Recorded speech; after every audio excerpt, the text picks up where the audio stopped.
Hiya, it's Zombies, and welcome back to another Warrior Cats Ultimate Edition video. In this video, I'll be doing an in-depth guide on how to train a warrior apprentice. For time's sake, this video will only cover warrior apprentices. I will do a tutorial on medicine apprentices after I get a video on how to roleplay as a medicine cat out. Anyways, whip out those notepads and enjoy the video. Love ya! What is a mentor? That's a great question. Mentors are cats of a clan who are assigned to teach apprentices important skills in order to complete their respective training. A mentor is entrusted with the task of ensuring their apprentice learns how to provide for the clan. Warriors, deputies, leaders, and medicine cats can all be mentors. What skills do mentors teach apprentices? Another great question. Mentors have the duty of teaching their apprentices the duties and skills of a warrior. This can include hunting, fighting, tracking, and patrolling borders. Depending on each clan, apprentices may be taught special skills that are beneficial for their territory. An example of this could be River Clan teaching their apprentices how to swim. Although Medicine Cat mentoring will be a whole separate video, they teach their apprentices about different herb usages, identifying and treating illnesses, and communication with Star Clan. Now for some basic information on apprentices. Once an apprentice becomes 6 months of age, they will be assigned a mentor. Pairings of mentor and apprentice are chosen by seniority and if the pair is compatible together. Warriors are allowed to request kits that they would like to mentor, though nothing is guaranteed. Warriors require mounds of patience, energy, and understanding. Unless, of course, you're evil. The warrior chosen must have been a warrior for at least 1 moon before claiming their apprentice. An apprentice will typically train until they reach 12 to 13 moons of age, although it simply depends on your apprentice's progress.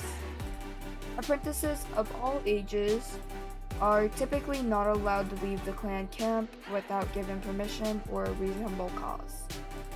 Like all warriors, they cannot eat before elders, queens, and kits. If your apprentice breaks a rule, they will have to suffer the consequences, whether those be light or severe. Punishments can include clearing and replacing dirty bedding, searching elders' pelts for ticks, and if severe enough, skipping out on a gathering. When training an apprentice, there are 2 separate stages, beginner and intermediate. We'll start with beginner. Beginner lasts from the kids being 6 moons of age to 8 moons of age, or 2 separate moons. Learning to train your apprentice. For the first 2 months, it's all about bonding with your apprentice and teaching them basics as well as familiarizing them with the clan territory. Get to know your apprentice. Building a strong bond will lead to better success in their progress later. Take them on patrols around territory. Take your apprentice to important places and landmarks. Teach them about the borders, what to and what not to avoid. This is also the best time to show them the best hunting spots. Instruct them further and familiarize them with the warrior code, and test them occasionally. Make sure your apprentice knows what it means to be a warrior. Assign your apprentice duties. These include responsibilities such as helping the elders remove their ticks, bringing the elders and queens fresh water / fresh kill, and clearing out dirty bedding from all dens in the clan.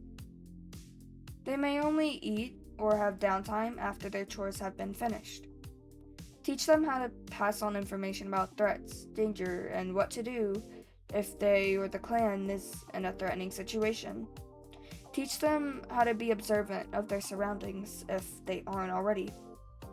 When the apprentice starts doing daily tasks and starts doing their training, their stamina will soon pick up, and the apprentice will need to understand that warriors usually never get a break. Your apprentice will most likely be working from early dawn to late dusk. But remember, they're young. Don't overwork them. Perfecting your apprentice's hunting. In the first 2 moons, you will mainly be focused on hunting skills, with a few lessons on fighting here and there. So here's what to teach first.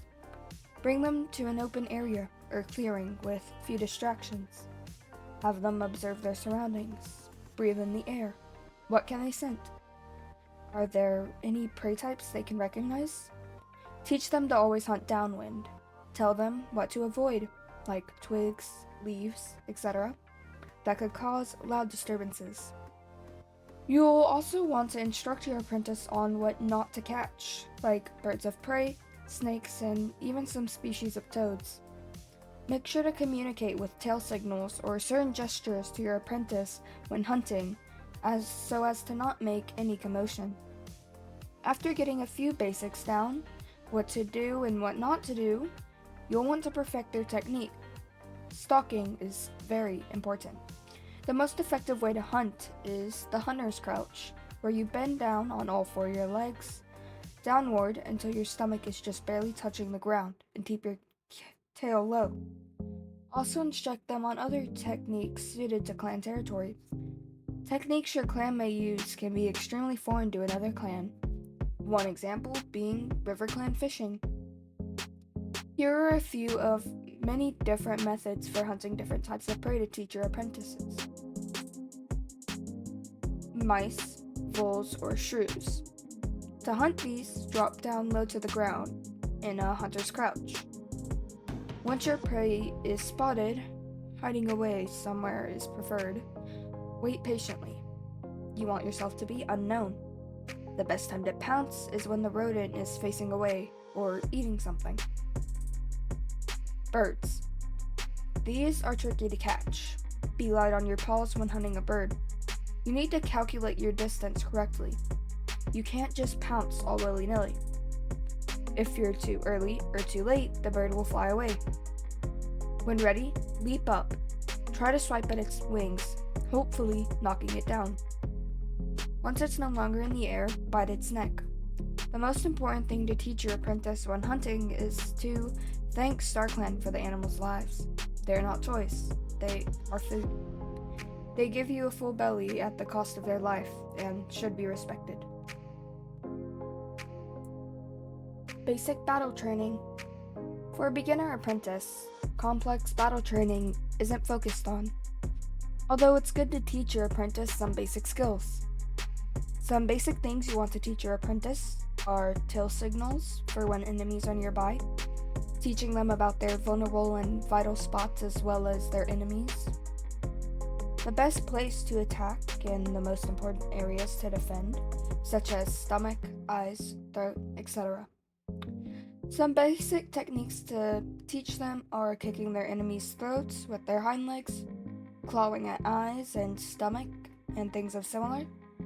Teaching them basic tactics, keeping downwind, approaching from behind, how to dodge basic attacks and use their physical strengths to their advantage.